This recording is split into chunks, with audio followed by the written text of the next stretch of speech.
Man, this is lifestyles of the poor and unfucking fortunate. But I tell you what, but bitch, we got views. I'm ready, man. It's I got some shit to say to the podcast, man. We're back like we don't stop. Trust me, we never do. Ever. Y'all know me. Fuck you, Squint. That's right. R.I.P. Whizzle Fizzle. Whizzle Fizzle. With me as always, ChadArmesTV.com. Bow. bow bow, and back again. You can't say the 5 without the motherfucking giant. Just a little wiggle. We're still working on the drop. Got a special guest with us tonight, guys. It's one that we've sought after for a while now. We've tried to get this guy here a couple times, and just because of scheduling, he's a busy guy, and we've been busy here. So but we've been in constant communication. That's family over there. But we finally have that Vato Capo in the motherfucking building. Yeah, y'all applause, give it. man. Come on. You know it was coming. Yeah, son. This is long overdue. No, for sure. For sure. I got to be honest. When we started the podcast and we got serious with it, by episode 10, 12, I thought Capo would be lined up and over here. Yeah. That's how we always knew it was going to happen. It was just a matter of getting it. And this is episode 64. Wow, damn. Yeah, man. That made me feel bad, bro. No, bro. That round of applause is for the show because 64 episodes. Yeah, 64, man. That was my football number in high school. Shout out Greenbrier Bobcats. Go fuck yourselves. Shout out Chad Arms, man. Number 64. Yeah, man. Center, long snapper, Chad Arms. The water boy. Man. Fourth down. Chad, you're up. 15 years in the game, dude. Played center from when I was 5 to when I graduated high school, dog. Hell yeah. Yeah, I've been snapping, you know what I mean? Hell yeah, you have been. Snapping since 5 years old, dude, literally. Boom. We had a female quarterback, which was kind of weird. Wow. But dope.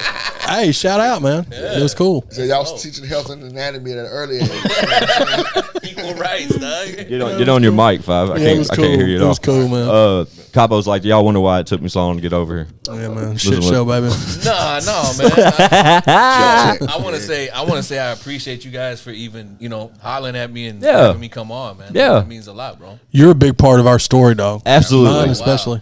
Wow. Capo, sure. your name Everybody at this table. Your name All three of is us, yeah. 64 episodes marks your episode, right? Episode 64. Capo's here. But fucking your name has been rung up over 640 times. I believe that we brought him cap. up in the Calico episode, which was episode 4. No So cap. four. I'm pretty sure because I know you was doing some stuff with Cali, right? Oh, yeah. Say what I said and all that. I'm pretty sure it got brought up then. You can't be anybody relevant and not associate with that guy over there. Nah, man, I ain't going to say that, bro. What the fuck? Tell me why I'm lying. Tell me why that ain't accurate, Capo. You used to flex like that. You know, if there's anything going on in the city, I probably got my hands on it too. Listen, that's what Capo says on my mixtape. Well, Goddammit. You know if what, I'm man? stepping out in the city and I want to know what's going on, the first page Capo, I go what's to poppin'? is Caps. Real no cap. Word, you know what I mean? word. Yeah. Your page is the Yeah, first I mean, one I go to. It's like my thing is like I've humbled myself over years. It's not really. I just let the work speak for itself. I'm not so much about really like, oh, look at what I'm doing. Check, you know what I'm saying? Like, I felt like that was blocking my blessings. You know what I'm saying? A lot of times, just overdoing shit and just trying to flex too hard or trying to prove myself. And after a while, man, it was like I didn't really have shit to prove to anybody. Right. So I didn't really need to go out there and try to get people's attention and make them appreciate what I do or recognize it or acknowledge my accomplishments. That's not what I'm doing it for. I'm doing it to feed my family. It's like something premium. If you know, you know. Yeah, Capo is the ultimate hustler. Right. From the we won't expose ages and shit, but we've known Capo a long time. Everyone at this table is associated with Capo for a number of years. Everybody at this table spent money with Capo. No, for sure, man. You know what I mean? Like, Everyone at this table's made and money it with wasn't Capo. drugs. Like It wasn't drugs. we've You know all what I made mean? money Like, that's together. Like it's all been great transactions. Absolutely. Like all business, nothing all bad. but Nothing friends. bad. You know what I mean? You know what I mean? Like But it's real, you know? That's the beautiful. Like I said, I was saying earlier, Capo was the first one to show me that, damn, you can actually make money off this shit. You know what I mean? Because after first time I've ever spent money with the guy, the next thing I did was duplicated his fucking formula, took it to my city, and made money off of it. You know what I'm saying? Nice. So, real talk. Yeah. Oh, I'll send you an invoice for that. But let's right. But we'll take it back. So before we even got on camera and we started the episode like officially, we sat here and shot the shit forever and was just getting shit situated. But Five went into telling us about how the first time he met Capo. Right. But Capo wasn't selling music. No, not at all. He was selling clothes. So the first time I met Capo, everybody who knows me, I'm a fashion guru. I like to stay fresh. So at the time, He tries. I know I do. You know what I mean?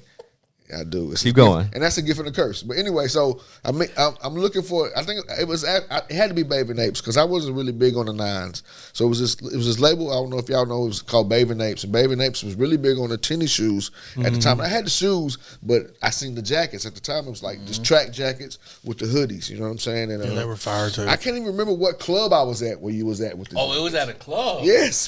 Shit. It was at a club. Capo I bought outside the shit, club. yeah, outside the club, Selling you know what I'm clothes. saying? Selling clothes, and I bought it. That's how You I ain't met fresh this enough to man. go in there, man. Come here. That's exactly what it was, dog. He was bone You know what crusher, I mean? popping the trunk I think outside the club, what it man. was, I think I had the shoes on. You know what I mean? And he was like yada yada woo woo. You know what I'm saying? I got the woo woo, and I was Yada, like yada, woody, woo. That sounds about right. Yeah, right. You know what I'm saying?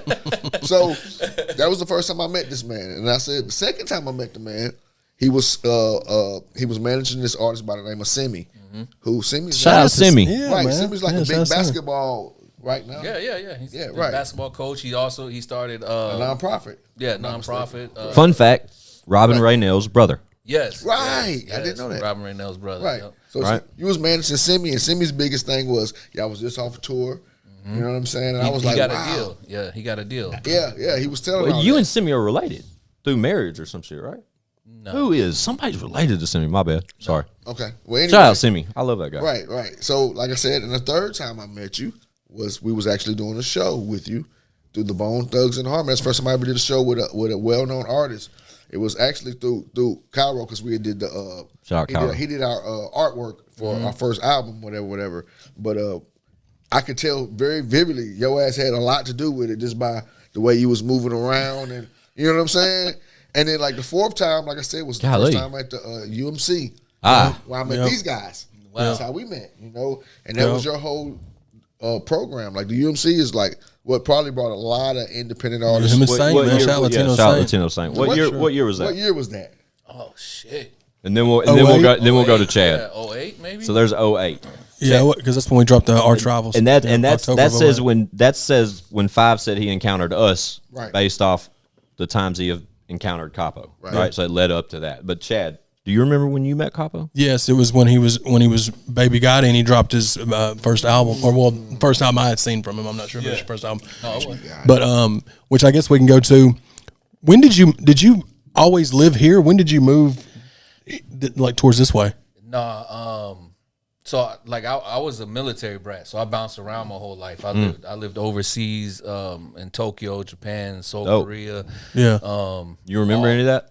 Oh yeah. Dope. Oh, Keep going. Some of the best years of my life. But That's I dope. lived all over the states as well, and so I ended up getting in trouble in Korea and Seoul, and I got deported. I got kicked out of the country, and I didn't have nowhere to go. So I had to come back and live here in the States with my aunt in Clarksville, and because military, because Clarksville. well, no, just because she was the only aunt that would take me, and she lived in Clarksville. Okay, got you. I got you. So she was the only person willing to be like, "Yo, So no yeah, Fort Campbell ties at all. Yeah. I got you. no, Okay. yeah. I mean, I was a troublemaker. I was causing a lot of trouble, man. Like both of my older brothers were heavy in the game as well, like doing all types of illegal activities. And I mean, dog, like I started doing a lot of raw shit at a very young age. You know what I'm saying? So, just getting caught up in that life, like, you know,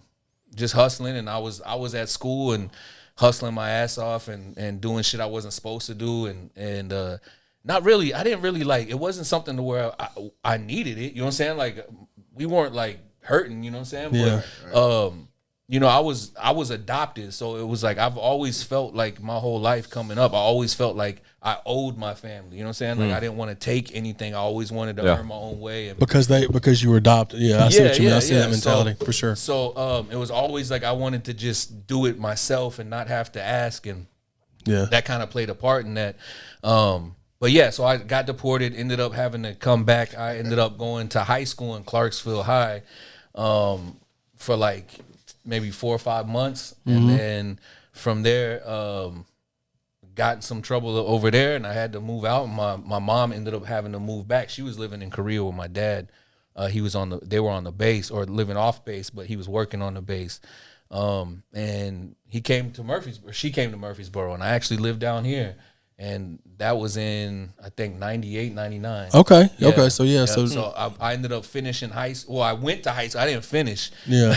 I went to Oakland High for like a year, or two, and then I dropped out, and I was like, I actually got in some more trouble. I got arrested. And I got popped for. I got That's stuff nobody knew though. That's why. Just kind of lead up. Yeah. I got popped for trafficking, and when I turned 18, What, hookers? People.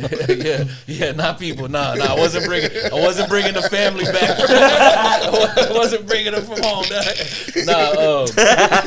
But I ended up cleaning that shit up, and I took off. My brother was living in North Carolina, so I took off to Carolina Beach and stayed out there for a little while, and was like, man, this ain't it. So I came back to Nashville and ended up, I think I was about 18. I went and moved to Nashville and just started grinding. So was you writing raps or anything during? Oh yeah, leading. Okay, so that was always a thing. I started rapping when the first rap I ever wrote was to Naughty by Nature, 1993. Oh hell yeah! That's how far I go. Like that's how far I went back. Like I was writing rhymes. I was never really like too into it until I met my who I call my brother, but like we adopted him in our family. My brother Leo, and he was like the dopest, you know what I'm saying? Like super lyrical, you know what I'm saying? Like it was just so natural for him. So when I hung around him, we were with each other day in, day out. And it just became one of those things where I was just like always just soaking it up. Yeah. And like he was always walking around beatboxing, I'd rap, he would switch, I'd beatbox, he would rap, and it was just nonstop, you know what I'm saying? So but yeah, that's definitely I got a box up in my attic, man, just full of rhymes from fucking back in from the early 90s, bro. That's Shout out dope, to dude. Leo, man. Yeah, man, that's dope. That's dope shit. Man. Shout out to Leo. So you got here around, so that was about the time. I mean, because you're talking early 2000s. I mean, you dropped. When was Baby Gotti? Cold Facts, the Baby Gotti album, that was 2004. So makes sense because that's when I met Capo. Yep, me too. I was in Antioch, Tennessee, right off Bell Road at Daly's. Everybody from around here knows exactly what I'm talking about. Yeah. And I was walking into that gas station, and I was approached by that guy over there with a CD in his hand. Wow. Telling me to, asking me if I was interested. Yeah. And at the time, I was a current hip hop artist myself, and So it's you natural purchased to it? support. I did purchase it. Thank you. I appreciate that. I wish I still had it. Yeah. Cold Facts. I might have a couple. It's online though. Go stream that shit. For sure. Paid Well, off that. people can vouch. Anybody, like all of us, can vouch. Because you said off camera that you moved like 10,000 out of the trunk with that one. Yeah. And I can vouch that he was out there with that shit. Yeah, there it was. I mean, Just like Squint said, So he what was were out you there charging? everywhere. Yeah. What were you I charging? think whatever he could get. If I remember right, it was whatever I had in my pocket. Yeah, well, so this is the thing. Is like he's absolutely correct, but I would say so. This was a time like this was right after that whole thing of me getting busted and me I'm trying to figure out how to go to like the legit way. No, And this is your first album, correct? This is my second album. Okay. At my first solo album. Okay. So my first album was with a group called ISK, which was people might know Jack. He used to call himself Jack Self. Yeah. So Maker, and right? producer, and Yeah. I mean, he's just dope all the way around. He's fucking just an amazing artist. Period. But him and then Reverdy, and we were in a group together. Funny story about that is like we ordered a gang of CDs, and they were in the process of they were becoming Muslim, right? So they started going that route. And they didn't want to do music anymore, which I'm fine with. I was, hey, to each his own. Yeah. But it happened at the exact same time when we got our first 1,000 CDs. So now you got this gang of I got 1,000 CDs in my living room, and they're like, "We're not rapping no more. We're done." I was like, "Well, shit, I'm keeping the CDs." So I went and started hustling those. Took that, invested into my next album, my solo album. Was like, fuck it. Like I had so much fuel in me because of that. I was like, I got to do it myself. But this was at the same time. So my wife, which was just my girlfriend at the time, was pregnant with my first daughter. And I was like, bro, I got to do something. You know what I'm saying? So she was working at the bank at the time. And so she would get home from work, and like all day while she was at work, I would watch my daughter and write rhymes. That's all I would do, just write song after song after song. And as soon as she would get home, I'd grab a box of CDs, and I would be like, all right, I'm leaving the house. I'm not coming home until all of these CDs are gone. And I'd have to get myself a certain like quota, you know what I'm saying? I have to meet this. Been there. So basically is what I would do when people like him would say, you know, he was asking whatever, that means I met my quota for that night. Right. And I was willing, anything else was like extra profit. So I'd be like, yeah, whatever you got, bro, I'll take it. Cause I might come home, I might make an extra $50-$60 off of that shit. Right. But yeah, so I mean that's really, And this was a time when you could get $20 out of a CD. Absolutely. Oh, Yeah, it was a hustle. yeah. Well, and then I started incorporating the clothes, and I started putting the tax in on the clothes, and I would be like, okay, look, I'll just upcharge on the clothes, and then I'd give them a CD for free. Just to I'd be cover like, the cost of the like, disc. yo, you buy this coat, I throw in these CD, and okay, cool, bro. And they, Yeah, that's a win-win. yeah. So, but I mean, it's always like, I think, you know, like you said before, it's like you just to find ways to make money off within this industry, and it's not an easy industry to generate income. But it's all the same rules apply across the board. You know what I'm saying? So it's all a numbers game, and I've always had the gift of selling. You know what I'm saying? Like I'm a salesman. Like you could, I felt like if I was like back in the 50s or something, I'd have been one of those guys like selling fucking vacuums door to door and shit. Yeah, like for sure. You know what I'm No, saying? I Like, get it. Yeah, I totally get it. Yeah. And one of the rare dudes that could make a legit good living off of it just because of the drive and The one that it's has. just a gift that you had. Yeah. He No, for has sure. his whole career, like Yeah. the whole time he's been an ultimate hustler. Like that's it's something. It's kind of shitty how we even led into Capo being here. We're so comfortable with Capo. We're friends and fans of Capo.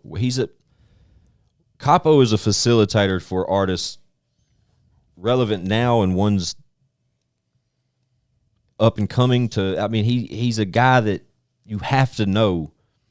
If you just have to. It's so hard to even put a thumbprint on it. When we talk about what you do now as a profession and your brand, which we're going to get to exactly what you're doing nowadays.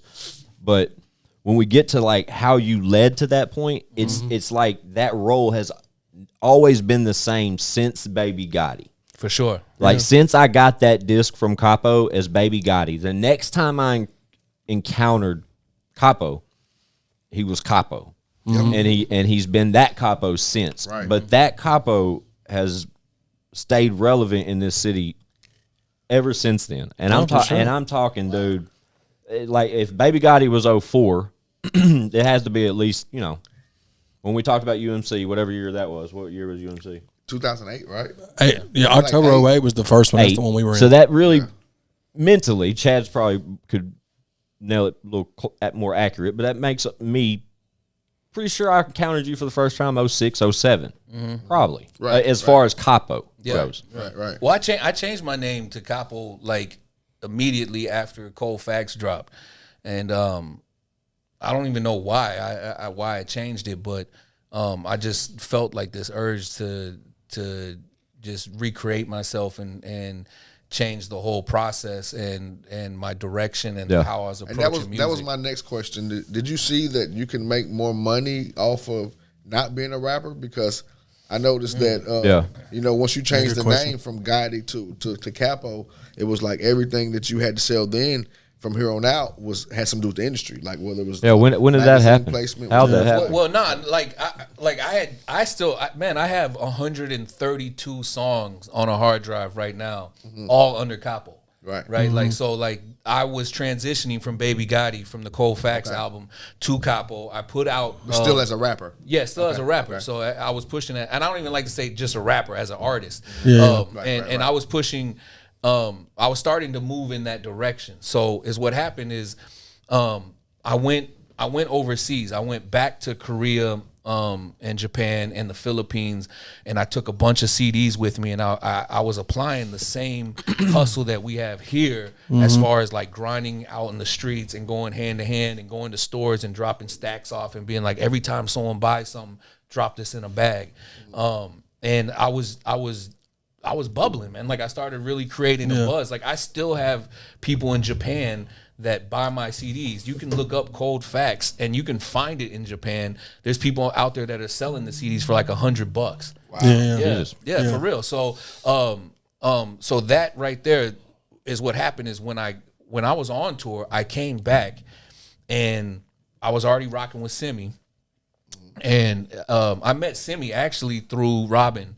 Robin, me and her had a song together called "I Miss You" on Cold Facts, and it was about my brother Leo, who passed away. So she did the hook for me, and she brought Simi down there, and Simi linked with Jack, and Jack started making beats for him, and then we all became a group called Diamond in the Rough. Okay, that's why I remember Jack. That's DITR. So that's so we all connected on that. But when I came back from overseas, he had inked an indie deal with a label called Allison Records. So Allison Records is this Simi or this is Simi. Jack? Okay. Yeah, Simi. Okay. No, not Jack. Now see, Jack, man, shit was going so good for us. Like Jack, because I remember Jack had some shit going. You know what I mean? So Simi got the deal. We went on tour. We were on the Street Dreams tour with Jim Jones, Fat Joe, Lil Wayne, Jeezy, Birdman.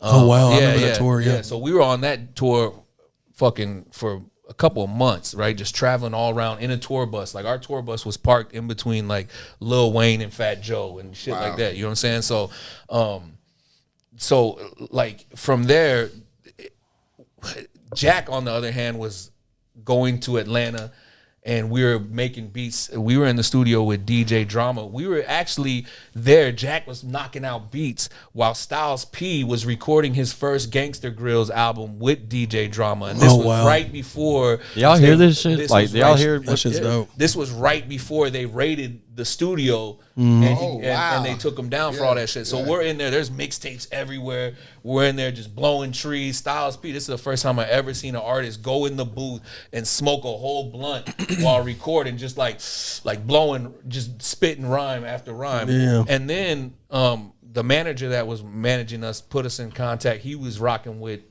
Jagged Edge. And Jagged Edge, Jack, and Simi have songs with Jagged Edge. And that's when they were at the height of their popularity too. Yeah. Well, they had just started their own label, and then they were looking for talent, so they had all of us in there. So there was a lot of shit going on, and Jack and like I said before, Jack and them they decided to chill and go with the religious outlook, and that's fine. Like I said, man, I never knock any man's decision to better themselves. So I was cool with that. I went on my own way, and so Simi got the deal. We were on tour. They put me as his manager, and then when we were on tour, I started really seeing the business side of it. Okay, and that's I started watching. Yeah, I started watching the promoter and how they were rocking and all the money they was counting. I'm like, God damn, like you know. So what was your first show that you threw? Oh shit. Do you remember? The first show that I threw. Damn. I don't remember. Wow. I know fuck. Well, I know as far as your recollection then. Like if you can think of like what was the first one was like, this is I got something. Was it when you linked up with Saint, or was it before that? It was, I think it was before Saint. I threw one indie show with I want to say Norm at Kung Fu Cafe. I remember that place. Oh, you know what? I take that back. I remember Kung Fu. I remember our first show. It was the ISK album release party. It was with DJ Rate. DJ Rate. Yes, DJ Rate, the whole boom bap clique. Right. And we did our album release party, which now is what's that place called? It was called the Bar Car. I remember the bar car. And now it's a Mexican restaurant. Right? Off Cummins or something like that? Yeah, it was Cummins Station. Inside Cummins Station at the very end. I remember and now it's a Mexican restaurant. Fun fact, Gibson, boy Eric from Gibson Love Noise, his first little parties was at the bar car. Exactly. Yep. Love Noise. Love Noise. Yeah. Right. So that was our very first event that we threw, and I got a taste of making some bread. You know, I was like, oh shit, like we can get some money off of this shit. And then from there was probably leading into I linked with Saint, and we did some show at underneath a strip club or something. The cut, bro. My first That's album. when we were all doing it. My That's when we were first all album doing it. release party was at the cut. The cut. Yeah, man. We were doing shows there. We were doing shows back in the day before I even met Squints or anybody. We were doing shows, and same shows that we weren't doing them with Jelly. Jelly was just there while the clique I was with at the time was doing them. But that cut was a spot there for a minute. Great name too. Yeah, the cut. It was The cut too. It was downstairs from the strip club, bro. Like literally, like right dope. upstairs was the shaker, bro. Like that, like I said, the first show I ever put together was at the cut. And it was for my birthday / my first album release party. The album there's some footage I wish I still had that my buddy had of old Jelly with the braids and Charlie P like in 06 and a 11-year-old Big Snap getting snuck in the club by his pops. Like they were letting him in to perform. That was 05, 06, man. Good times. They tore that bitch down. The club and everything. Yeah. They tore it down. Yeah. Parking garage now or some shit. Did you just link with Saint, I guess, through doing shows like previous? I linked with Saint because we're Latino. You know what I'm saying? Like I seen Latino Saint and I was like, hold up, dog. Like there wasn't very many Latinos in the city that were moving doing anything. Shout out to Latino Saint. Latino was a rapper at the time because I remember seeing him. Rapping. He was always a rapper. He had opened up for Huey, and we did a show in McMinnville. Mac Menville. Oh man, yeah! Shout out Mac Menville, baby. Because Cartel Fam was real big from there. Yep. You know Shout out to Lane, man. That's my dog. Shout out to Cartel Fam. Shout out Lane. Yeah. And Latino Saint, I remember he had an all white on. You know what I'm saying? And he was like, he was doing shows then, and he was really talking about.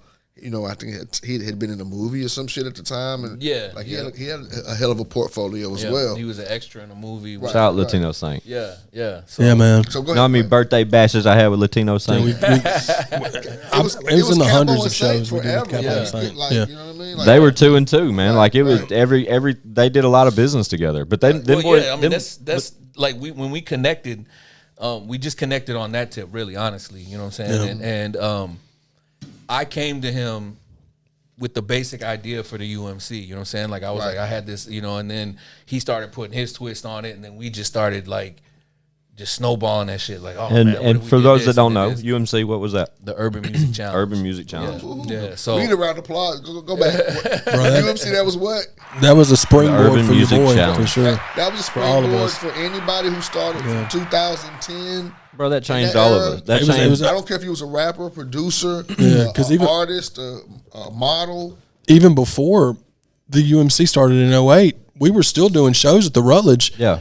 From where T-Shawn had linked us, put our names For in Saints' head, and then he sure. started booking us. Capo, you was doing shows with Simi. I remember all that. For sure. Yeah. When we talk about the shows and the amount of work we've done at the Rutledge and with Saint and Capo, I mean, 100 shows. Easy. More than that, but yeah. Easy. Yeah. And that sounds ludicrous today. Like, that sounds like it's something that just doesn't happen because it doesn't anymore. How'd y'all get the line on the Rutledge? But hang on. my bad. Before we get to that, what I was going to say is, you threw me off now. I don't even know where I was going. I was giving you flowers towards it was something to do with the Rutledge and how relevant y'all made it. Oh, the UMC. Yeah. The UMC, the way that was put together, like Chad said, we were doing shows prior to that. Like, it was already something. Right. Yeah. But the UMC was the first time that we got to feel around it was that was different, dude. That was a competition. There was hype. There was fucking excitement. There was a crowd of new listeners. Yeah. It was genuine. Like, it was something that was that first round of that shit. The very first one. I remember it. We were a part of, luckily. Electric. Yeah. And it changed my whole look about a stage. It changed how everything moved in my world after that. So man. here's what we get right here from this. We But get that's the what I wanted to perspective say. of the person who put it together, the first people who performed, and a person who was a fan in the crowd. Yep, that's true. You know what I mean? So That's wild, though. First of all, I want to get y'all's guys' perspective. Like, how did it feel to be on the stage? And I know you had to feel like fucking stars. Dude, that's had what to. it was. Every to. time and we went into the very first UMC as arch rivals, and that was me, Chad, B. How'd you hear about it? B. Howard and Blaze. How did we? Well, we were already doing shows were at the doing Rutledge shows with them, there. and then they were. I just remember it being. Y'all got to enter. Y'all got to enter. Yeah. You know what And I mean? it was like an entry. You did like an entry fee, and then they chose you. Like everybody didn't get in. Right. They picked you had to 8. submit. I forgot about Yeah, you had to submit. Yeah. I can't even tell you the 8. See now, and like, you know, Saint's my guy, but like you look at all the business aspects of it, like that was the shit I was bringing to the table. You know what I'm saying? Because like, oh, it was a package. You could win. And like that was worth it. Yeah, it wasn't just bragging rights. Like there was a package they put together for the winner. That was the point. Was like a promotional package. Yeah, the main objective was to like give artists a platform to perform, to compete for a bigger platform. Yeah, and to get and like we said, like it went on. So like if you perform, you win, you go to the next round and then to the next round. And there's a bracket. If you win the whole thing, you go on to the next show. Right. You know what I'm saying? Which we had, or the finale actually, where the finale was all the 4 winners against each other. Right. Or I think it was 4 or 6, something like that. That Was 4. It was 4. Yeah. So you did them quarterly, I remember, because I entered solo. Yeah. So it was I mean, that was fun times, man, and it was something to where it was like that really sparked something for me as well, as far as like really tapping in with the independents, and just like I was like, there's so much fucking talent in the city, for sure, and I was like hungry to constantly do shit to put artists in position and to help build awareness, you know, which is shit I'm still on today. You know what I'm saying? Yeah. Like the same shit. So, but no, that UMC, man, like it opened the doors for a lot of people. It sure did. It was just good energy for the city. You know what I'm saying? Like that first one though, great energy. That first, and we were parts of. How many were there? There was a bunch. It was 2 years worth, because 3 seasons, right? Yeah, I think we did three or four. Because y'all was season 1, we were season 2. That first one, I won one of them, and that was the third one. It was probably more than that, bro. Yeah, I mean, Because Blaze and B. Howard and Squints, all of us entered it separately as solo artists as well. During there was several of them. So that's the thing though, is like and I know that's probably coming next. Is like, why did we stop that shit? But it just, for me personally, it came to a point to where I was making more. I was making more enemies than like people were appreciating it. You know what I'm saying? Like people were like, "Man, fuck Capo," like, "Man," you know what I'm saying? Like that shit was really pissing people off. Because the thing was, you only had a handful of artists who wasn't scared of competition. Yeah. So once you recycle those handful of artists, at the same time, I'm building a friendship with these guys. Mm-hmm. I'm doing business with them, and so it's like when I don't win or when something don't go my way, you know, of course, it's going to be a natural reaction of, well, damn, you my homie. You supposed to look out for me. Mm-hmm. You know what I'm saying? Or you feel like you slighted because, you know what I'm saying? Like whatever situation might be. My bad, bro. Yeah, and then the thing with that too is people were getting mad at Saint Capo, and they weren't even judges. Right. They were just the host. Yeah. So like they didn't have any bearing on who won or didn't win. There was times that we didn't win. There was times that I didn't win, and there was one time I won. But like, it wasn't them that judged it. There was other judges, and they were credible judges. Yeah, absolutely. You know what I mean? I mean, man, it was like there was people that would win, and I'd be like, dude, they didn't deserve to win. Right. You know what I'm saying? Like, and like there was people I wanted to win that walked away, and I'd be like, fuck, and I'd have to pull them to the side outside, be like, bro, I felt like you took that shit. You know what I'm saying? Yeah. But it was just too much to me. It was just too much. Like I felt too much for all the artists. You know what I'm saying? Like, because I was an artist as well. So when I'm looking at artists and they're walking away, of course they're entering to this. They know what they're getting themselves into. But at the same time, it's like, fuck, man. Like, and it just started weighing heavy on me. You know what I'm saying? And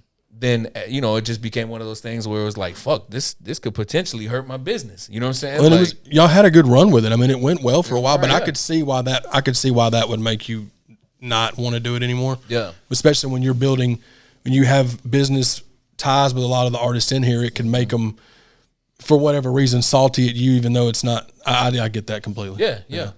Makes sense. The first one changed my life as an artist. It really did. Me too. Yeah. At least from a performance standpoint. Yeah. Everything, bro. Like, I mean, just think about, like, you took that from talking about Squints. You took whatever you did at UMC to being the premier go-to guy as far as if you need any type of graphics, and that all spawned from the UMC, whether we know it or not. You know what I'm saying? Because a lot of I was doing it back then too. Right. You know what I'm saying? And that went hand in hand. You know what I'm saying? That's something that me and Capo's kept in relationship with through the years nonstop. Yep. Me and Capo's always had a business relationship. Yeah. So always. So you poly that into concrete, correct?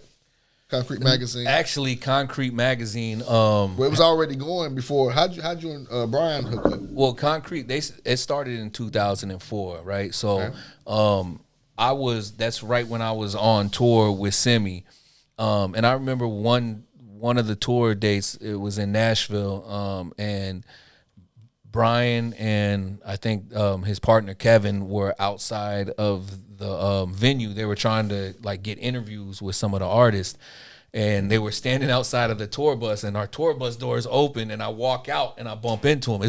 So let me back up a little. I dropped Cold Facts, and I actually purchased advertisement in Concrete Magazine. I remember seeing those too. Yeah, so I advertised. That's crazy. Yeah, I advertised my album inside Concrete Magazine. Concrete with was a Brian. big thing. Concrete was our source magazine. Oh, Yeah, fuck for yeah. for the Don't listeners, know. if y'all Yeah. don't know, we got some younger listeners. If y'all don't know, Concrete Magazine was a magazine that was a free magazine you could pick up at like the mom and pop shops, the CD spots, the fucking the Barbershop. record shops, the 300 fucking barber distribution shops. locations. Yeah, the spots you would want to find it, you'd find one, Right, and right. it and 4 1/4 by fucking 6, you know, a little bitty Fits magazine. perfect in your back pocket. Perfectly, yeah, exactly that. But it was a monthly issue, right? It was every month, right? No, every other month. Every other month. Yep.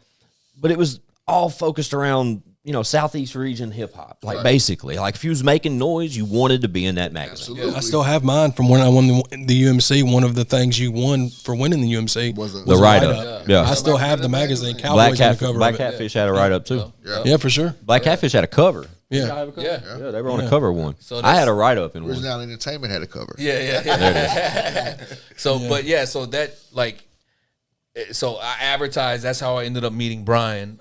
And I was coming off the tour bus, and Brian was standing outside the tour bus. We bumped into each other, and he had that look on his face, like, "What the fuck are you? You know what I'm saying? Like, what the fuck are you doing here? You know?" And So you knew him, or just from because I advertised. Okay. You know what I'm Oh, saying? wow, And this okay. was a couple of months after I advertised. That's what your with- advertisement Yeah, did and for I you, was in the I was in the Project Pat issue. You know what I'm Okay, saying? yeah.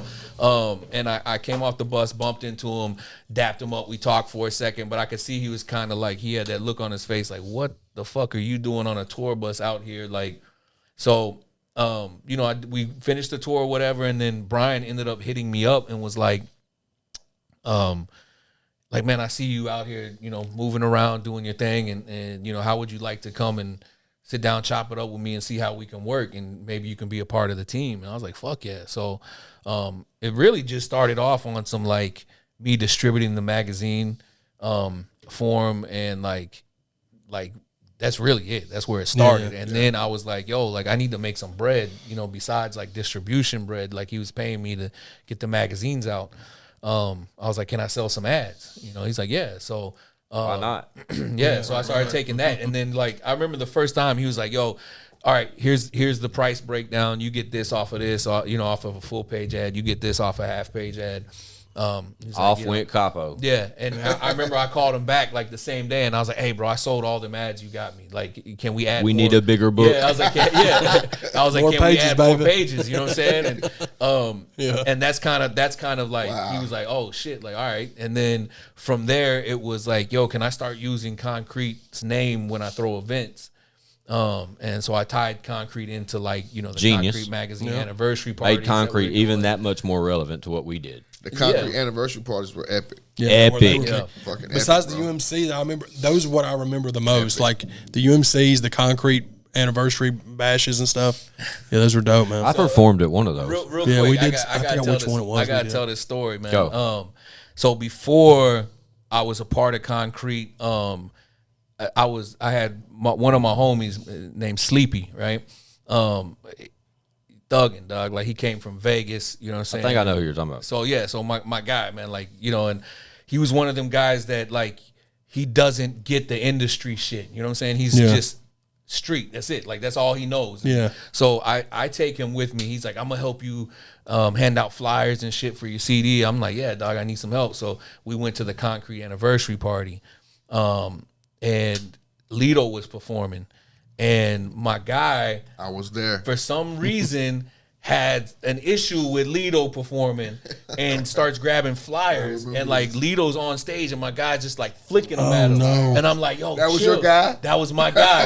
And I'm like, I'm like, chill, dog, chill. So, you know, I take him to the back and I remember Brian's back there and Brian's like, yo, man, you guys got to calm down. I was like, yo, I got him, bro. I got him. So some other dudes walk in and I don't know what they were claiming, you know what I'm saying? Like they were throwing some set in the air and my guy's like, man, fuck that. They false claiming, bro. I was like, dog, you gotta chill. You know what I'm saying? Like, so these guys end up walking out of the venue, right? And I'm sitting there just looking, I'm watching Lido perform. I'm like, yo, I'm studying, you know what I'm saying? Like, I'm like, look at this dude's killing it, you know what I'm saying? Cause this was like Grey Goose era, for sure. you know what I'm saying? Like, and the guys walk out the venue and I'm sitting there looking and I turn like this to tell my homie, like, yo, you see what, you know what I'm saying? And I look at him and dude's gone. I'm like, oh fuck, bro. So I run outside. I come outside and I walk out to my homie going, hey. And dude turned around, he just, punched him in his face. And then he was with like 3 dudes. So these 3 dudes jump on my guy. So I have to jump in and we're out there just mobbing in front of the venue. And Brian's out there trying to get us to stop. Like he's like, yo, chill. And Jesus Christ. security comes. Was this Rutledge? No, this wasn't Hell at no. Rutledge. Okay. This was you know where I can't remember the name of the venue. I will tell you. You know where Cannery Ballroom is? Yeah. The venue that was right across the street from that. Okay. It was not Center Nashville. Stage. Center stage. So I had the upstairs and downstairs. I think so. Yeah. It had like a little platform and shit. That's crazy. I never knew that. Yeah, so my guy ended up like getting tased and all this shit, and we ended up jumping in the car, taking off. And so that was really like my this was after I advertised. So like we knew each other, but this was like his impression of what I was bringing to the table. You know what I'm saying? Like, and I wasn't proud of it, but you know what I'm saying? Like it was like that was a different me. You know what I'm saying? Like we were doing a lot of crazy shit back then, and I hung out with a lot of people like that were just we all did. Yeah, of course. And so, but that's long story short is like after that's when I bumped into Brian. Brian see me, we connected on that shit, and then just over the years I started working my way up from just throwing events to Brian ended up wanting to step down, and I took over the magazine. When was that? That was I think 2010. Okay, so now we're getting 2010. I took over the magazine and ran it from all the way from then. I mean, I was pretty much doing everything. You know, when did Concrete stop? Like last year, bro. I didn't know it stopped. Yeah, just like last year, bro. R.I.P. fucking Concrete. It went to strictly online, correct? For a while, did y'all do that? No, not for a while. That was what I loved the most about Concrete magazine. The physical aspect. The physical aspect of that magazine. Did. That's what everybody I grabbed it at CD Warehouse every time it came out. Whenever I'd go to the one by my house, I'd go out of my way to read it. Dog, like that's what separated us. You know what I'm saying? Like everybody went to online. Everybody was chasing the algorithms and followers and subscribers, which is cool. That's the world we're in now. You know what I'm saying? But we were trying to balance both of them and keep a healthy support system within the physical world. And it was a different world back then. And it was harder. It was much harder, especially when like the recession hit. Like it was almost impossible for us to stay afloat, but we made it through that shit. You sure the fuck did. Yeah, and they never had to do it, is my point. No, we didn't. The fact that y'all took that angle and like made it work as long as you did. Yeah. Well, I mean, I want you guys, like, I want everybody to understand, like, Concrete Magazine didn't stop because we couldn't anymore. No, you know what I'm saying? Like, it was a decision that we both made. Well, actually, I'm gonna give you guys the scoop. Like, the people hear it right here. This is the first time, but like, so Brian hit me up. And Brian's my guy, man. Like I'll always be super appreciative of him for the help he's given me and the opportunity he gave me with Concrete Magazine, and just believing in me when really there was no one else that was believing in what I was seeing in my vision. Right. But he gave me that opportunity. But 2019, maybe 2 weeks before Christmas, he hits me up and goes, "Hey, we're gonna stop selling ads in Concrete. Like, stop. I don't want you doing no more ads.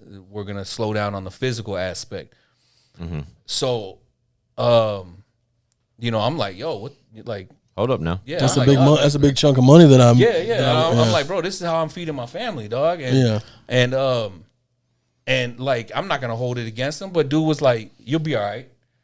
And oh man, and blindsided you with it like that too? Yeah, like I mean, I kind of knew. I kind of knew it was coming, and I'm not saying this because I don't want to make it. I don't want it to make it. Of course, no. Like no, it's just part of your story, though, Bubba. Yeah, exactly. This is the reality. This is how it happened, and this is what he hit me with, and I was at a point where I was like, oh shit, like I had to refigure this shit. You know what I'm saying? So, he's like, keep doing what you're doing. If you want to do online interviews and all that stuff, you can handle that, but the magazine's not coming out. The last issue we did was Bun B on the cover. That was the last official issue. We didn't 2019? Yeah, yep. And that was even we didn't even get to go to physical print because COVID hit. Like a couple months later. Yeah, a couple months later, and we couldn't even get to the printer and shit. Everything was closed down. So so I was stuck, man. I was trying to refigure out what I had to do from there. And that's when I just started moving in other directions. I mean, is what it really made me realize is ownership and the importance of it. You know what I'm saying? Right. Like, I was hustling my ass off, working day in, day out, and taking Concrete Magazine and attaching it to everything I did. Yeah. You know what I'm saying? Like, Concrete Magazine didn't have anything to do with a lot of the tours I was doing. You know, when I was touring with Bun B and all these people. Well, it got to the point where people didn't even know your name. Your name was Concrete. Yeah. You know what I mean? Shit. Like, that was no disrespect, but a lot of people didn't know shit about Brian. No, unless you were like us that knew. Only this us. Yeah. I mean, from the early on. That's and that's no knock to Brian. No, absolutely not. At all. He already knows. Yeah, shout out to that guy. Yeah. And I give him all. Like I said, bro. Like, I'm, I love that dude. He gave me an opportunity, and what a great fucking run it was. You know what I'm saying? Like, great run. Yeah, and it was fun, dog. Like, I really enjoyed it. Had some really Nashville history, bro. Yeah, we made some really great memories, and like Brown Photography was right there with me. Tavell? Yeah, Tavell, and Tavell, one of the best in the game. Dog, like while we were, like, people didn't know what we were going through behind the scenes. You know what I'm saying? Like, but me and Tavell were like in the trenches together. Right. And just trying to figure it out, bro. Like, whatever we could do to get the next issue out. And so is that when you polyed that into like doing shows, or I've been doing shows. Before? No, shows were way. Yeah. Concrete was relevant the whole time. Right. I was attaching, like, I was using my shows to get more interviews for Concrete. So I would book artists, bring them into town, then I'd be like, yo, in the contract or whatever, I'd be like, yo, I need an interview as well for our outlet, and we were just kind of using that, and then building relationships within the industry, and then utilizing that, like, my whole DJ Scream relationship, like, that's my homie, that's my dog, you know what I'm saying? And like, that all came from me booking him. But he had a crazy Concrete Magazine story because he was submitting mixtapes to Concrete Magazine for review. Reviews, and everybody was ignoring him. You know what I'm saying? So when he finally came in contact with me, and we did the first interview, and he told that story, and it was hilarious. And then after that, I was like, man, we got to put you on the cover, bro. So, but just like things like that was like, I was doing business with people and attaching Concrete Magazine to it. I wasn't getting these business relationships and making these moves because of Concrete, which a lot people think. It was the opposite way around. Who the fuck thinks that? Yeah, somebody that doesn't really know. I don't think nobody thinks that. I don't think that either. If they do, they just don't know you. They just don't know. You know what I'm saying? Yeah, dog. Because they're just that's just sideline speculation. Because to me, you know what I'm saying, it got to the point where you and Concrete was one and the same. For sure. You know what I mean? Yeah, so it was like, you were the catapult. You know what I'm saying? And not just for vice versa. Yeah, and not just for Tennessee, but just the South region in general. It wasn't just Tennessee based, man. Yeah, it wasn't just sought after from guys we know. I had an Alabama chapter at one time, right? Yeah, we did. Yeah. We had Memphis too. Yeah. Right. And I lived for those every month in the whole magazine, but the reviews is what I looked for, because you never know if yours was going to be in there. Mm-hmm. Yeah. You know what I'm saying? Yeah, that's real. And it put me on to a lot of artists that I wasn't Me too, bro. aware. I mean, I was a big, I tried to buy everything that I could, but there was some people that Concrete put me up on that I didn't know about. So yeah, and Chad is our encyclopedia of local hip hop nowadays. For sure. Concrete was historic. He's a factoid. So that's like two historical things you've been a part of as far as hip hop goes at Nashville. So what do you got going now? Hold on. Hold on. You want to come back, take a break? Yeah, let's take a break. We're at 50. I knew it would be like this when Capo pulled up. It's dope though. Because it's almost like but when we run this back and we'll put this out fast, but when we run it back, it's like story time. Like we're all just sort of sitting around, like we know Capo, and we're just glad to have you here, man. But yeah, let's take a break, hit the sponsors. We'll come right back and get to what Capo does now, and get you out of here, bro. Heck yeah, man. Got to give a huge shout out to my man Mark Gray over at South Nashville Heating and Cooling. They are a new sponsor here at the show, and we're glad to have him aboard. He's a longtime supporter of Show Improve Entertainment and a longtime supporter of Chad Arms and Squints, and now is a full-time supporter of the I Got Some Shit to Say podcast, which we fucking love. Yeah. They specialize in like quiet HVAC systems and those kind of things, along with any of your HVAC needs. Mark and him get you good. Mark and him's the plug on the HVACs, man. Been that way too. For sure. Yeah. Again, huge shout out to South Nashville Heating and Cooling Company. That's expert design, quality installation, superior service since 1985. Y'all see the name. Y'all see the number. Y'all see the website. Go check it out. 1980. Look here, 1985. That is almost 40 years. Yeah. Shout out to those guys, man. They know what they're doing. Shout out to Mark Gray, man. South Nashville Heating and Cooling Company. Also, huge shout out to Gaia Healing out in Mount Juliet, Tennessee. They're at 11998 Lebanon Road. Gaia Healing specializes in any type of cannabis products, medicinal purposes, from lotions to ointments to your Delta 8 gummies to the pens, the cartridges, any of those types of things. Trust me, Gaia Healing, Mount Juliet, Tennessee, they are a one-stop shop for any of those types of needs you may have. They have continuously showed their support for the show from the jump, and they continuously show their support now for the show, and we are forever thankful, and we are forever indebted to Gaia Healing, Mount Juliet, Tennessee. It's I Got Some Shit to Say to podcast, man. We're back. We got Capo, the Don, here with us tonight. Yeah, man, dropping them gems, Dropping baby. gems. It's story time. Yeah, there's story time with Capo, baby. Yes, sir. I ain't never been this quiet at the podcast. Oh, I haven't. There'll be comments about it. They'll be like, "What's wrong with Squint?" Right. It will be. That's funny. It will be. Before I got. Am I talking too much, man? No, bro. No. We listening. Yeah, maybe we're listening too much, but you know what I'm saying? otherwise they yell at me for cutting people off. So enjoy it.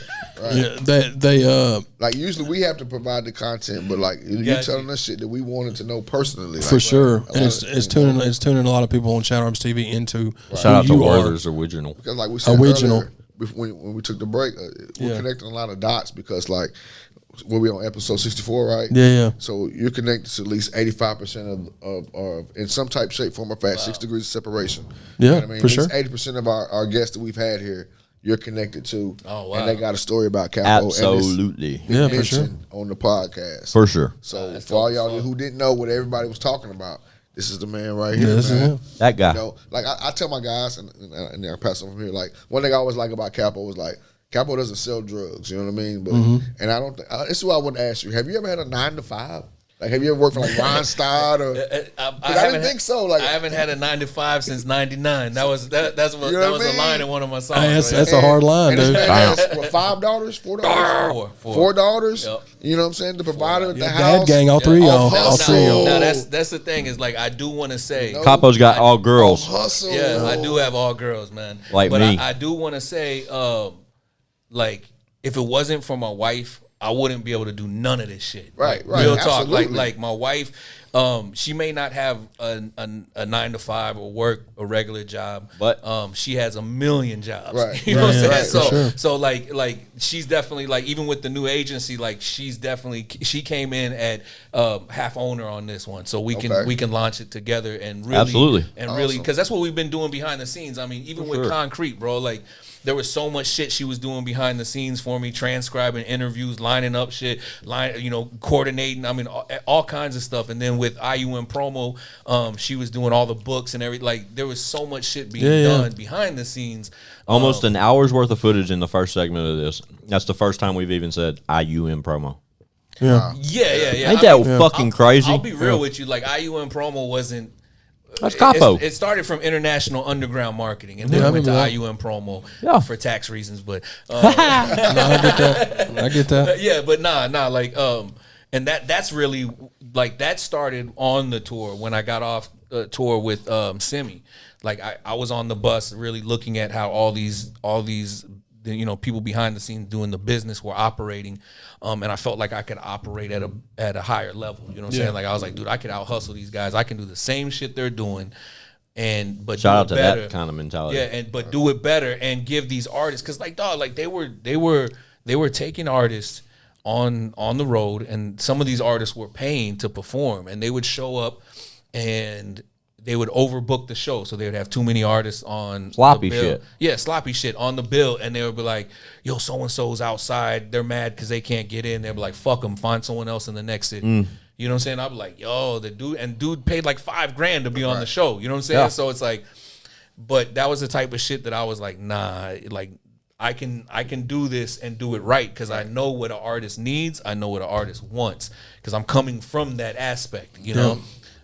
So that's where IUM promo really kind of started, which turned into me working with Concrete Magazine and me still doing the IUM shit to the It was always attached. Yeah, for sure. And but like even with when Concrete Magazine went under, like it was something to where I was like, man, everything, all that is it's a whole new beginning. You know what I'm saying? Like everything, and now I've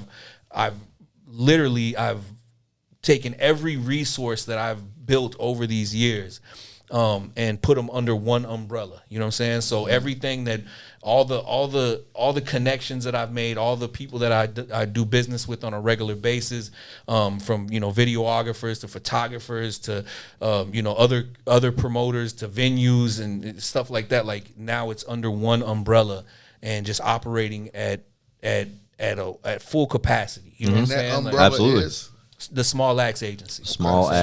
agency. And a lot of people want to know, like, why SmallAxe, right? So the SmallAxe is because if the machine is the big tree, we're the SmallAxe, sharpened, ready to chop it down. You know what I'm saying? Yeah, So it's dope. like anything that gets in our way, even though it's a small business, it's a smaller company, we're still independent. We're not operating with these major labels or as a major label, but we still operate in the same capacity. But we also understand that whatever's in our way, we can get rid of it. Even a small axe will chop a big tree down. You feel me? Absolutely. That's cool. I like that. And the best thing about that new brand is your track record.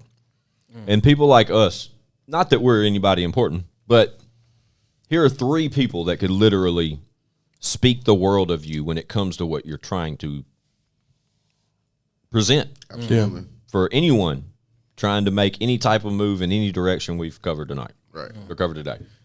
Like if somebody came to any one of these guys and said, "I want an A, B, and C as far as the industry grow," you'd be Capo. the first person we'll call. Yeah. Like, Thank you, man. Thank absolutely. Like But because, it's been like that for a number of years. right. Yeah. So it's only right. I love it. The Yeah. growth and progression of all of us. Real shit. That's real. Right. You know what I mean? Like this is a number of years that we've covered tonight. And all of which we've been associated with each other. Yeah. That's like 5. Y'all rarely see 5 because the schedules are so fucked up. Yeah. But 5 had to be here for Capo. Absolutely. And I'm I not told saying him. that. I told 5 him. said that. Yeah. I told him. Yeah. That's You love. know what I mean? Because that's what it is, man. Because like back to the UMC and all the go ahead, man. You can grab that. UMC and all those type things. Just the shows and I mean, like I said, 100 plus easy. I wish I had a number for that, Chad. I wish we had a number for that. The amount of shows we did at the Rutledge. I could safely say it was 150. Yeah, and then, From 07 to 12. Yeah. From 07 to 2012, Yeah. I could say that because we were doing it every other weekend, dog. right, for and if 5 we years. wasn't at the Rutledge though, Yeah. we were somewhere else. Yeah. Right. Like we on top of those shows, we were everywhere. But Yeah. that was how the work was then. You know what I mean? Yeah. But to be relevant and to continue that type of grind and to project yourself to the growth you've achieved is applauding. Like we've Absolutely. that's why your name has continuously came up Yeah. with the respect behind it that brought you here today. Right, because it's almost like you're a publicist, almost like with a mixed with a little bit of management, with a whole lot of, you know what I mean? Like because I mean, guys on the radio now, who's doing that? Capo's doing that. You guys on Shade 45 now, who's doing that? Capo's doing that. Yeah. Capo, last time I checked, you did that would be right? that would be the call though. And then Inkwell did the artwork, and that's something I know you got something to do with that. You know what I mean? That's like, the homie. That's my brother, man. Right. Like and then Inkwell. you've done Bum B 2-3 times, right? Yeah, well, actually, we did. Devin the Dude, we did you done Bumby Devin and the we did Dude? Bumby and Lido together on. We did several dates with them two together, and then that. So a fucking tour with Bun Yeah, B. that turned into a tour, and we did I think like 5-6 cities with Bun, which. So what gave you the confidence to like because I know what you did. Where was it you did Currency at last time? Oh, we were in Mobile, So Alabama. did you have like a connection in Mobile from or what gave you the confidence? Because I know one time we did a show with Lil Wayne in Kansas City, and I was like, why the fuck we doing? I remember that. I remember that Right, you know what I'm shit. saying? Yeah, and I was like, why the fuck are we doing this? Yeah. You know what I mean? I was, but so I remember that shit. Yeah. right. So Well, man, like I don't know. because it's so hard, like when you're based in Nashville, you know, like if you got a connection with a guy like Currency or Bun B, your natural thing is like I'm finna bring him the to city, Nashville. yeah. You know what I'm saying? So why Mobile? I guess. So this is the thing is like you can only do Nashville like so many times, right? Right, So yeah, so absolutely. we're looking at other markets that we can tap into, right? Now, if this was back when you guys did Lil Wayne and the internet wasn't so easily accessible and like social media wasn't what it is and you couldn't run advertising and stuff like that, it's a much more difficult task, right? So now it's like you can book a venue. The hardest part is having the relationships to get the venues, right? Right. So once you get that, like you can book an artist in another market, run sponsored ads, and sell tickets without even touching the city, right? Oh, wow. So you can even, if you wanted to, you can even hire the venue to run the show, and that's something that we've learned over the years. I've dealt with other promoters that have taught me this, and are larger in the game that do this, 200 something shows a year, right? Because it's in the venue's best interest as well. Yeah, well, I mean, you think about it. You if you're doing 500 cap rooms, there's not a ton of room. There's not a lot of profit margin, right? Like you can make money, but you're not making a huge amount of money. Not breaking the bank. Now, if you have 3 or 4 shows back to back with a 500 cap, that profit margin goes up a lot, right? Right. Mm-hmm. So you can have a show in Nashville the same night, have a show in Birmingham, and then have another show in Mobile or Atlanta, all in the same night, right? You're not competing against. It's not hurting anything. As long as you have the money to fund it, right? You're good. So it's high risk. You know what I'm saying? If you lose all 3 or 4 of those shows, it could really hurt you. Right. But at the same time, it's like it could be super beneficial in the long run. So if you have, and that was the way I looked at it. I was like, well, shit, dog, like like fuck, we can do 1 show and make a couple of racks, or what I'm saying, like, or we could do 5-6 shows and walk away with 30. You know what I'm saying? Like, what are we gonna do? And building our name in a different market as well. And that's really what it was about. Was I was looking more at, okay, how can I expand? Like I've hit the roof, I've hit the ceiling in Nashville as far as like certain people that I can deal with, certain venues and certain, what I'm saying? Like it's there, right? So I gotta expand, I gotta get bigger. That's how I started taking off and doing shit in New York and Atlanta and LA and shit like that. It's just establishing all these different connections and relationships. Absolutely.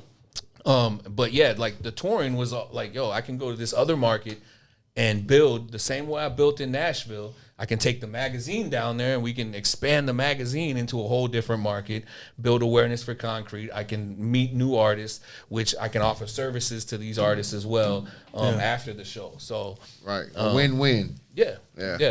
Win-win-win.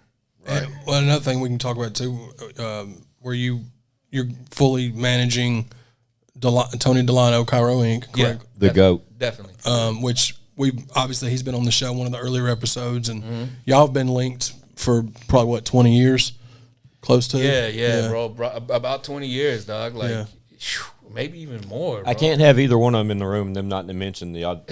For sure, man. For sure. I mean, Y'all like family, man. I mean, that's what that makes sense. Yeah, real shit. You talk about Nashville hip hop. It's go tos. You know what I mean? Like you get artwork, you got your go to. You got your video guys. The video guys kind of rotated around, but certain guys stayed. You know what I'm saying? As your go to. You know what I mean? The beat makers kind of rotated around, but certain aspects of things stayed the same, such as Delano with the artwork. You as far as shit, just promo, the promo marketing. I think that also comes with like the reliability and consistency. Right, you know what I'm right, saying? For sure. Like consistency is everything. Yeah, I mean, a lot of these guys are really good at what they do, and you know, like I have people sometimes like, man, so and so is doing these shows, and they're coming up, and I applaud them. I'm like, good, man, like that's dope, dog. Like hopefully they can stay at it. You know what I'm saying? Like, and we'll see in 5 years. You know what I'm saying? Like that's really what it is. Because it's like if you can hit the street running and be hot as fuck, and then next year no one remember you, bro. And you be done. You know what I'm saying? Like so. I've seen it happen so many times, bro. Oh, dog. Yeah. Oh man, that is the music industry right now. Yeah. Some stuff you can see when they're popping, you can be like, this is not going to last. And then some people that just stops for whatever reason. You know what I mean? Yeah. I mean, but that's just everybody lives a real life behind all this shit. So, you know what I'm saying? Like, you never know what can happen. Like you said, kids, some people have, drug problems. Some people run into financial issues. You know what I'm saying? Yeah. Incarceration. Like, there's all kinds of shit that stops the ball right where it's at. You know what I'm saying? And I've seen it over and over and over again with so many different people I've worked with. I just feel extremely blessed to be able to keep going. You know what I'm saying? And I'm hoping I never hit that wall. You know what I'm saying? Or not anytime soon. But I think you're just now hitting your stride, Bubba. I feel like it, bro. That's great. The fact that you feel like it personally, but the fact that the moves are being made now to where it's time. You know what I'm saying? It's time. So you've said it, I think 2 or 3 times. It's time to take it to the next level. And we've all watched Capo ride around in that wrapped truck. Was that a Saturn? Yeah, the Saturn truck. Yeah. Grinding. Grinding. Yeah. But that's a grind. Shit. You know what I mean? That's a constant fucking commitment to your brand that was unspoken of until recently. And with SmallAxe like being like a thing now and like a real thing. Yeah, and you still being the same Capo with the same, Capo the Connector. That's the name of the episode. Good name. Something like that, along those lines. Connecting with Capo, some shit. We applaud it, bro, and that's why we've been so anxious to have you here because not like I said, it's not only that you've played a role in our careers as artists early on, but even now, like it was me with the show. You had to come through. Yeah. Like there was no way I was gonna not eventually have you in a chair over here. Right, man, that's love, bro. Yeah. But I want to say to you guys, man, it's like I applaud you guys because it's everybody wants to do a podcast, right? Everybody's trying to do this right now. Right. This is the new wave. And I'm also doing a podcast called Audio Meds, right? Sure. Yeah, shout out Audio Meds. So, dope shit. But this is the thing is like, shout out to my guy DJ Bobby Hustle. But this is the thing is like everybody's on this wave, right? But there's very few people that are really invested into the culture. That love the culture, you know what I'm saying? Like that really appreciate every aspect of the culture, not just the artists that are hot, not just the producers that are hot, but the people that are coming up, the people behind the scenes, the people that are doing artwork, you know what I'm saying? Like that is the culture, and we need more people out here that really love this shit. You know what I'm saying? That breathe this shit. You know what I'm saying? Like everything and timelines and all that shit. That's shit that we need. Right. You know what I'm saying? Like and it's so because those are the people those are your constants. Like you said, you got your artists, they rotate every year, bro. You know what I mean? Yeah. But you got the movers and shakers, they're your constants. Yeah. They've been doing that shit 20 years, 30 years. 10, you know what I mean? Like, there's certain publicists that I don't give a fuck how many artists got rotated around. They has to go through that publicist. Yeah. You know what I'm saying? They're still you know what I'm saying? A little bit. Like, so it's like that light needs to be shined on those people because those are the ones who hold up the culture. They are the culture, matter of fact. You know, so that's the dope thing that I like about the podcast, and as well as the things you do, because like I said, you introduce people to parts of you introduce artists to the business side of it all. You know what I mean? Yeah, like I feel like that's like what I do for artists, man. Like, you know, working with people like Cali and, you know, Killer Calico from Bezel Gang, and who was on MTV Jams. Yeah, definitely. And like, and we did a lot of shit, man. Like, we were behind the scenes really working his project. You know what I'm saying? From single to single to single. Y'all made the news. Yeah, we made the news. And I told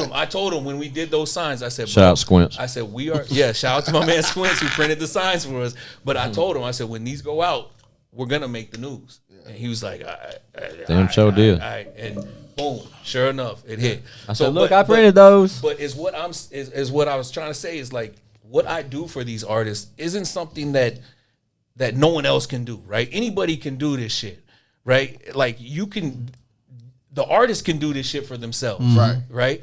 But it's the amount of effort I put into it, the amount of thought, the amount of time that I dedicate to each person individually to make sure that we do something different than what everybody else is doing and we set ourselves apart, right? So like the artists can do it. They could do that shit if they took the time. Right. But the majority of artists don't have the time, right? I make my time, right? So I have 4 kids. I spend a lot of time with my kids and my wife.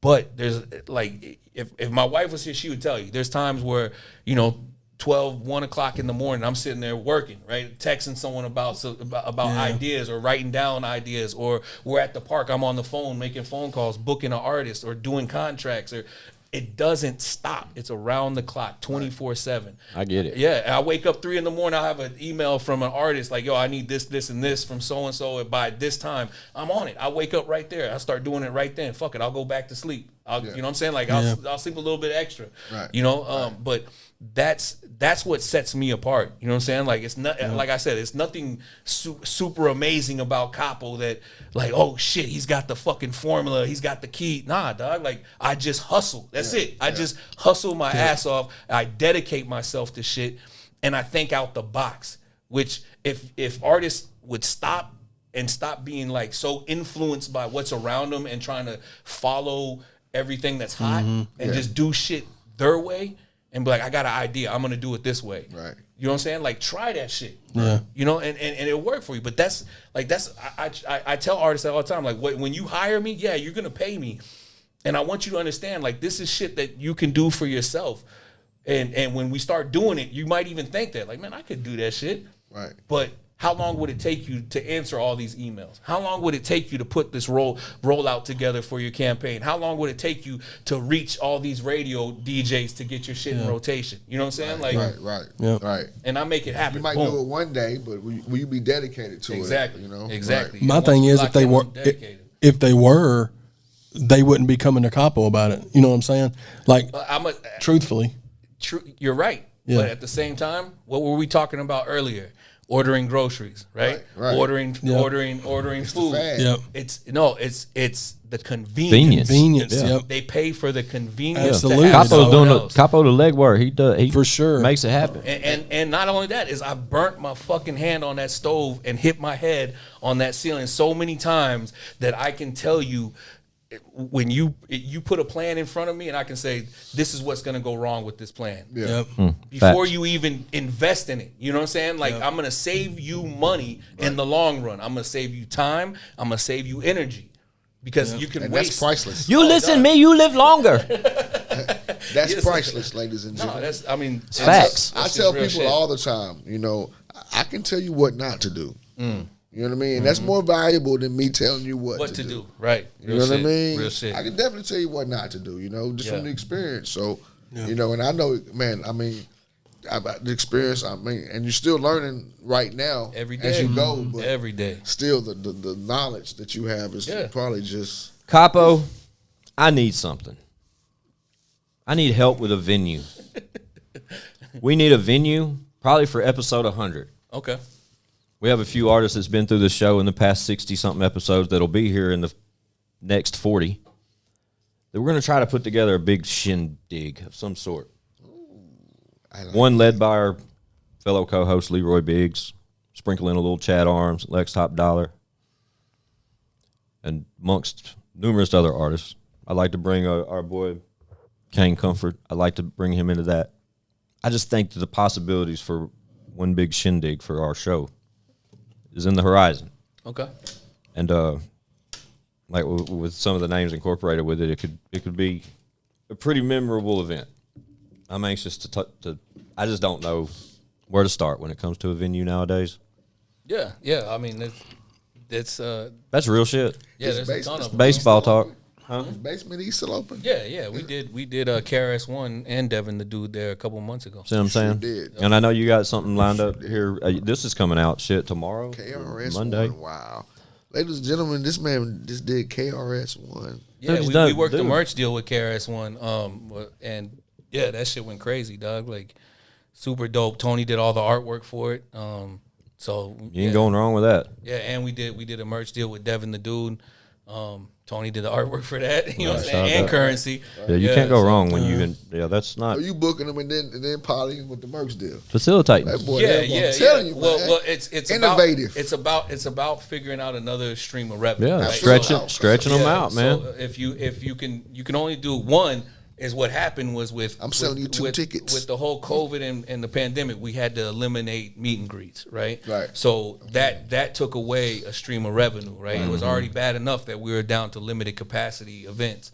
So the other way to start really figuring out how to generate more income off of a show was to line up these. Because most of the artists don't bring their own merch. Exactly, and that's the thing, especially when you're doing one-offs. Hip hop. Yeah, especially when you're doing like one-offs. Like if you do a one-off, very rarely is an artist gonna pop up with a merch table and all that shit. Like they're just showing up in the city to perform and they're out. So with the last few events that we've been doing, we were setting up the tours, so it wasn't like they had a tour planned. It was like, yo, we've got 4, 5, 6 dates that we want you to do with us, and we want to do this merch deal with you for the run. And they're fuck yeah, like because they're not traveling with merch. Right. It's just extra money for them. Filling the void. Yeah. Now all they got to do is sign the merch, and we hand them out, and everybody's happy, man. Right. SmallAxe, ladies and gentlemen. Yeah. Yes, sir. Some of these wannabe fucking rappers or artists that do tune into our show are probably listening and be like, oh, so this is like this is what professionalism sounds That's why like. your ass needs a manager, okay? Exactly. You know what I'm saying? Yeah. Well, I tell you like this: every artist thinks they need a manager, right? Like I get hit up all the time about, what I got to do for you to manage me, and I don't really take on anybody as a manager. I manage Cairo. Project? Yeah, I manage Cairo. I manage Foolie out of Atlanta, or he's from South Carolina, based out of Atlanta, and those two guys are like my brothers, right? So, and right now we do consultation for several other people, right? Okay. Killer Calico is definitely one of those guys that falls on that line of A client. He's a client. Well, yeah, but he's my guy, right? So it's like he falls on that line to where it's like management and consultation, right? So, because I love that dude. You know what I'm saying? Like he's a genuine dude, got a great heart, and so he's one of those guys where it's like whatever he needs, if he calls me, I'm gonna rock with you, dog. Like that's my guy. So, but very rarely do I take on anybody for management, because it's one of those things where most of these artists aren't to a level where they need it yet. Right. You know, everybody thinks they need a manager, but it's like, what do you really have to manage? Right. You know what I'm saying? Like, am I going to be your assistant or am I going to manage your career? Right. That's the difference. You know what I'm saying? Like, you start generating income and then, there's something there. We can work that. You know what I'm saying? There's something there that we can make happen. For sure. So what to the listeners and the artists out there that tune in, what is the SmallAxe agency? What do y'all provide? What, like, if I came to you right now and like, look here, man, I wanna spend some money. I'm trying to do A, B, and C. Are you like, what do you need? Yeah. Well, basically, like, is how we approach it is, it's really about what we don't do, right? So it's like, we can put you in all different types of positions as far as where you want your music to go, what platforms, where are you at with within your career, right? So it's like some artists might come out and be like, dude, I just got this single. I don't know. What do you need? Yeah, I don't know where to go with this single. I don't know, you know what I'm saying? So it's like, let us help you build out a campaign for this single. Yeah. Okay. And then there's some artists that come to us that have all kinds of shit together and have a bunch of materials, but they don't know where to go next. They don't know where to go next, or they haven't even started monetizing their YouTube or anything like that.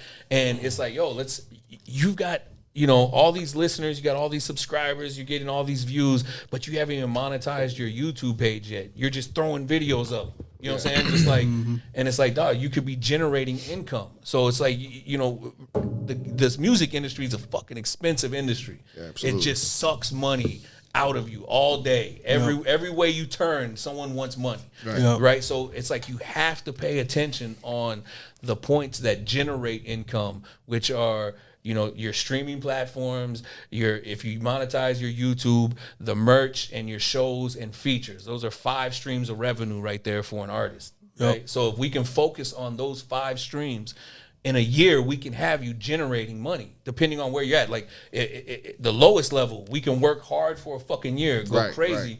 By the end of that year, we can start looking at trying to get you book shows and paid features, shit like that. Right. But yeah, I mean, that's really where it's at. It's like, it's really what the artist is in need of. And then we kind of go from there. Cause we have the media and the marketing. Like, we can put you on radio, we can get you interviews, we can put you on podcasts and all kinds of shit. Right.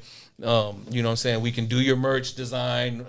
There's really no end to what we can do. Chad needs new merch. We need new merch for Chad. Holla at Wolf, man. Yeah, exactly. Chaddy needs a new logo or something that incorporates them glasses. Yeah, we'll get you you already know. I'll talk to Delano about it and see if we can figure out some kind of a merch line. Chaddy out here making more noise than he made his whole career, Capo. I see. We're making some. We're shaking it, dude. Yeah, I've been seeing the wave, man. Yeah, shaking it. Like I said, I applaud all you guys, bro. Like, it's beautiful to see everybody continuing to grow. You know what I'm saying? And continuing to just apply new situations, new aspects to what we were doing before. You know what I'm saying? And just trying to take it to that next level and still putting on, man. Still putting on for the city. Man. Keep adding on. Yeah, and still putting people in position, man, and building that awareness, dog. Like, I think that's always been everybody's goal, right? Yeah, absolutely. And another guy that speaks highly of you that I talk to regularly is Fathead. I know Fathead works a lot with you too on some stuff. And, we've worked. And he talks about I already know, but he's another one just to add to the people that speaks of your praises all the time. So that's dope, man. For sure. That's dope. Yeah. He, like, that's my thing, man. It's like, I just love this shit so much, bro. Like, people will call me and we'll get into a conversation, and next thing you know, we've been on the phone for fucking 2 hours, dog. Yeah, man, that's how it goes when it's just going, kind of like the podcast is went today. You know what I mean? Yeah, right, same thing. Exactly. Yeah, I mean, the first segment we tried to do an hour, cut it an hour and a half. You know what I'm saying? But yeah, when it comes to conversation and comfort, I mean, you know, we're all buddies. We've known each other for a number of years, so I knew this one was going to be an easy one. But yeah, Capo, everybody. Get in tune, man. Yeah, before we let you out of here, we just know we appreciate it, and we're glad that SmallAxe, your brand is now official, and you're out here representing yourself in full capability, like full steam ahead. You know, and that your wife is your partner, and you know that the family's healthy. Like, all that shit's great to us. Yeah, we've always since the first episode, we knew there was value to where when Capo pulled up. He talks different. You know what I'm saying? Yeah. He talks like someone that could literally put you in a position to win. You know what I'm saying? And for people that seek that type of scenario, I don't know what more you could take from this particular podcast today than us sitting back and letting him speak for himself about how he could do that. Yeah, for sure. You know what I mean? It's been one of those. Half of the ones we do are goofy as fuck, Capo, and half of them, right? You can come back for one of those, Bubba. But this is just a good one, I think, for sure. Yeah, just to let people know, and then we'll put your contact info. All that. I'll make sure that the logo's done slapped across the screen. All your contact info's below. But that always leads to how we let particular people go. Almost damn near all of them. That once you gain that chair, bro, you can hit this line anytime you want. And come sit right back in it. Yeah, that's love. You know what I'm saying? That's love. Because if something's coming, if you got some shit to say, that's what that chair is for. Yeah, for sure. But it's not an open invite chair. You know what I'm saying? Like we just don't. You know, you always got a welcome spot here, Bubba. You got something to say. Don't matter who the fuck's here, what's going on. Yeah. We'll hit record and we'll run it right back. Hell yeah. But we appreciate the gyms and we appreciate the opportunities you've presented with us. I think I speak for all three of us. Yeah. Along the way, and we're lucky to be in a position to continue to see you strive, man. Oh man, thank you. I feel like I'm the lucky one, bro. So just being here with you guys, man, this is love, man. Yeah, man. Well, like Chad said, it's all listed below. 5-3. It's good to have you back, Bubba. 5-3 just started that nonprofit, man. My man's working over there. Oh, man. nice. Sure, Yeah. Yeah. So there's a rhythm to the maniac shit that we call this podcast. But I promise it's. Once I quit my goddamn job, everything's gonna be better. Right. Man, you ain't going nowhere, dog. Right. Start your own fucking printing business. Fuck He that runs shit. that shit. He Fuck runs it, that. man. All that Yes. shit. I just want to do this and smoke. Right? You know what I mean? Nah, Capo to Don, man. We appreciate it, man. SmallAxe. Google that shit. Like I said, all the fucking shit's listed below. Y'all tap the fuck in. 5 through the giant. ChadArmesTV.com. It's IGSSTS.com. Squint615. Bow. Bow, bow, bow.